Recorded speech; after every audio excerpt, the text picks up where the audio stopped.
Olá, bom dia. O meu nome é André Luiz Andrade Simões e o título do nosso trabalho é Escadaria Drenante com Canais Laterais Rebaixados, Concepção e Análise empregando CFD. Desenvolvido em coautoria com Paloma Chaves Menezes, Luciano Matos Queiroz, Gemima Santos Arcanjo, Hari Edmar Chus e Rodrigo de Melo Porto.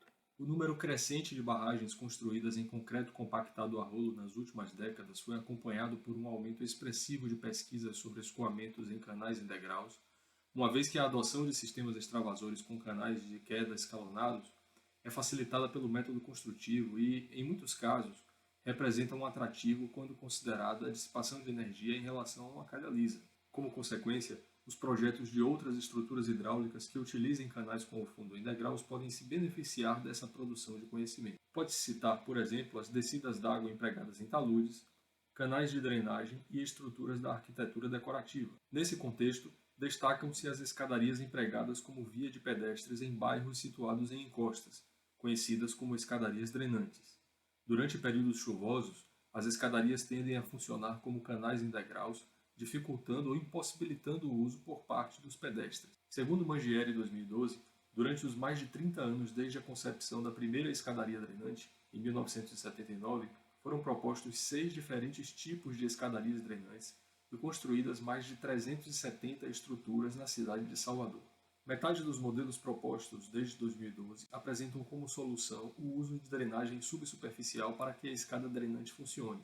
A experiência com o uso dessa concepção demonstrou a ocorrência de falhas estruturais com a ruptura de condutos, como ilustrado nessas fotografias, assim como a necessidade de obstrução de orifícios para evitar acidentes com os pés de crianças que transitam nas proximidades das escadas, condição que prejudica ou inviabiliza a drenagem. Considerando esses problemas, o objetivo geral do presente trabalho é propor uma escadaria drenante com trechos laterais rebaixados em relação ao trecho central, de tal maneira que a maior parte da vazão total escoe ao longo dos canais laterais, deixando a parcela central das escadas livre para o trânsito de pessoas. Como objetivos específicos, anunciamos analisar a energia dissipada em comparação a dados da literatura, analisar a eficiência dos canais laterais e analisar os regimes de escoamento sobre os trechos da escada desenvolvida. A escadaria desenvolvida, ilustrada com esses desenhos, é composta por degraus com alturas de 16 cm, pisos com comprimentos de 32 cm, largura total de 2,4 metros, largura de cada um dos três trechos igual a 0,8 metros e 3,2 metros de altura entre o patamar superior e o inferior. Cabe mencionar que a largura da escada, assim como a sua altura, depende das condições locais de implantação, sendo as presentes dimensões consideradas factíveis em relação às escadarias observadas. Como pode ser visto, na escada não há drenagem subsuperficial ou tubulações, para evitar problemas como aqueles relatados anteriormente.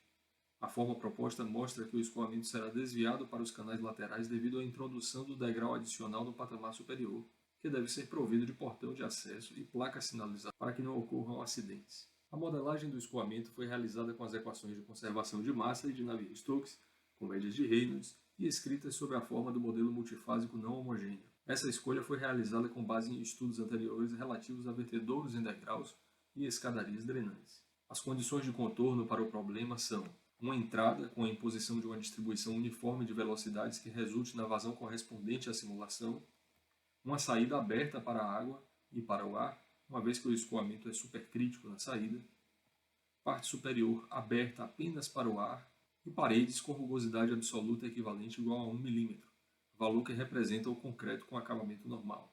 Foram adotados esquemas numéricos de volumes finitos, com o método de alta resolução para a parte advertiva e para a turbulência. Adotou-se como critério de parada resíduos médios menores que 10 a menos 4.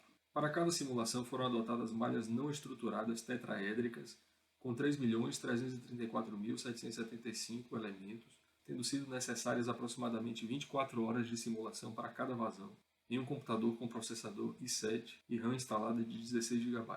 Testes com diferentes graus de refinamento indicaram a convergência para a malha adotada. As vazões escolhidas para a realização das simulações, apresentadas nesta tabela, correspondem a S sobre L igual a 0,5, em que S é a altura do degrau e L o comprimento do piso do degrau, e valores de S sobre a altura crítica, HC, que resultam na ocorrência do escoamento em quedas sucessivas sem a formação de ressalto hidráulico, para as simulações 1 e 2, e no escoamento de transição que existe entre os escoamentos em quedas sucessivas e o deslizante sobre turbilhões, para a simulação 3.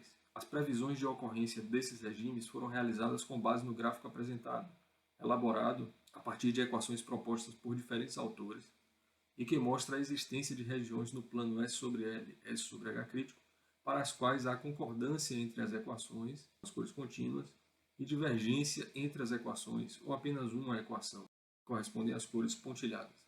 Esse cálculo é preliminar, não sendo capaz de prever de que forma a vazão total será dividida entre os trechos, sendo necessária sua reavaliação após a simulação numérica, como será apresentado. Empregando um plano longitudinal situado na parte central do canal rebaixado, como nesta imagem, foram obtidas as alturas de escoamento nas extremidades dos degraus para o cálculo da perda de carga dimensionalizada em relação à carga máxima montante. O gráfico apresentado aqui contém os resultados numéricos obtidos no presente trabalho e dados experimentais para S sobre L igual a 0,42 de Horner, de 1969, e S sobre L igual a 0,47 de Jahome e colaboradores de 2008. Embora exista uma diferença entre os valores de S sobre L desses autores e o S sobre L igual a 0,5 deste trabalho, nota-se uma relativa aproximação entre os pontos numéricos e os dados experimentais, indicando a consistência da solução obtida, o que aponta para a concordância entre a experimentação e os modelos matemáticos empregados. Para o presente trabalho, é de interesse prático saber a posição da superfície livre da água e a localização do escoamento nos trechos que compõem a escadaria. Desse modo, foram geradas isosuperfícies da fração volumétrica de ar igual a 0,9, valor normalmente empregado em estudos sobre vertedouros em degraus. A primeira imagem corresponde à menor vazão e indica que ocorreu o desvio do escoamento para os trechos laterais rebaixados, deixando a parte central do canal praticamente livre. A imagem B, para a vazão intermediária, apresenta um padrão semelhante, mas com um volume de água maior sobre os pisos, quando comparado à simulação de vazão menor. Os resultados obtidos para a maior vazão, indicados na imagem C, mostram que o canal central passa a operar com um volume significativo nos primeiros degraus, havendo um espalhamento lateral subsequente. O cálculo das vazões foi realizado para cada trecho com a integração das distribuições de velocidades, o que levou aos resultados indicados nesta tabela. Considerando a capacidade da escada em desviar o escoamento para os canais laterais, foi definida a eficiência como o resultado da divisão da vazão que escoa pelos canais laterais pela vazão total vezes 100. Nota-se que, para as duas vazões menores, a eficiência resultou praticamente igual a 100%, sendo esse resultado coerente com as isosuperfícies apresentadas. Para a maior vazão, a eficiência varia ao longo do canal, alcançando aproximadamente 100% no oitavo degrau, de cima para baixo, como pode ser visto no gráfico. Para cada trecho lateral, os cálculos indicam a ocorrência do regime de quedas sucessivas sem a formação de ressalto hidráulico para a menor vazão. Indicam também a ocorrência de um padrão de transição para a vazão intermediária e a ocorrência do escoamento deslizante sobre turbilhões para a maior vazão. A ocorrência do escoamento deslizante sobre turbilhões também pode ser observada através do campo de velocidades, como nesse destaque, que nos mostra os grandes turbilhões abaixo do pseudofundo formado pelo alinhamento dos vértices externos dos degraus. Esses resultados estão de acordo com a previsão baseada em metodologias experimentais, como indicado no gráfico. Como conclusões desse trabalho, destacam-se: os resultados numéricos obtidos apresentam aderência a dados experimentais disponíveis na literatura para a energia dissipada adimensional, indicando a coerência da modelagem adotada. A definição da eficiência com base na capacidade do canal em desviar o escoamento para os trechos laterais resultou em eficiências de 100% e 99,7% para as simulações com vazões menores, e eficiência de 93,5% para a simulação 3, com vazão maior em relação às demais, considerando, nesse caso, o patamar superior. Como vimos, a eficiência para a vazão maior varia ao longo do canal.